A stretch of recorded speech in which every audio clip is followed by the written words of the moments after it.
The future of DE instruction and instructor training and legacy instructor ongoing continuing education involves simulator and simulator training. And Kelly is wonderful at this.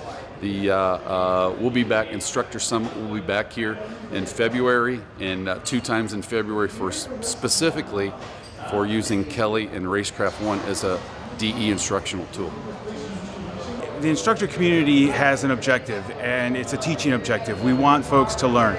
So the broader we're able to reach out to folks, the more we're able to affect quality learning so people can get out on track and enjoy themselves. And then when they go home, they can continue with the simulators, learn more, come back to the track with us, enjoy themselves more, faster, safer, better all over. My view is simulators are going to be sort of the de facto way of learning a lot of motorsports and instructing in a lot of motorsports in the future. As the technology gets better and better and more accessible, you're just going to see it pick up. Being able to, observe someone doing the action of driving is very useful, because usually if we're doing that as instructors, we're right seat, we're limited in what we can actually observe about what they're doing physically with their body language, with their eyes. We can speak to the results that we see on track and say if they missed their mark or what they might do to improve.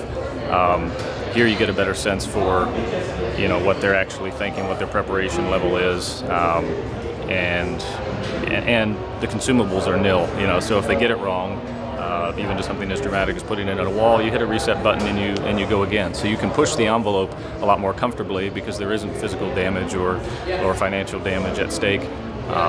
And that's important, because the only way you find that threshold in reality is to surpass it, and that might be very expensive. But if you find it many times in simulation, you're more comfortable creeping up to that point on the real track without surpassing it and losing control. We're coming down here to work with Kelly Jones because we specialize in educating folks in high-performance driving.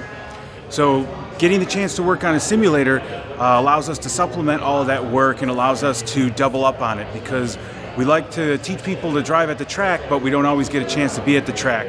But we do always have a chance to run on the simulators. This is an industry that hasn't had a lot of standardization. It's been kind of piecemealed. Certain groups will do things one way, other groups will do things another way, and simulators let you bring a lot of that knowledge together, collect that, get some repetition, share ideas, and do that in a way that's really tough to do outside of a simulated environment. So I think what this gives us is the ability to share best practices, to standardize on things, and do that in a way that will not only make people better drivers, but also make better instructors over time, and be able to broaden that out and have it not just be in one region or one group, but be able to take that to an entire collection of people who want to do better.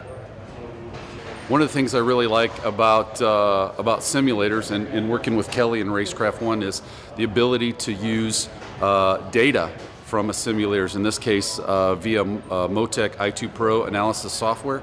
You can run a sim, extract the data, and as if you were on a track, use a data analysis as a tool to fine-tune and tweak your own driver performance.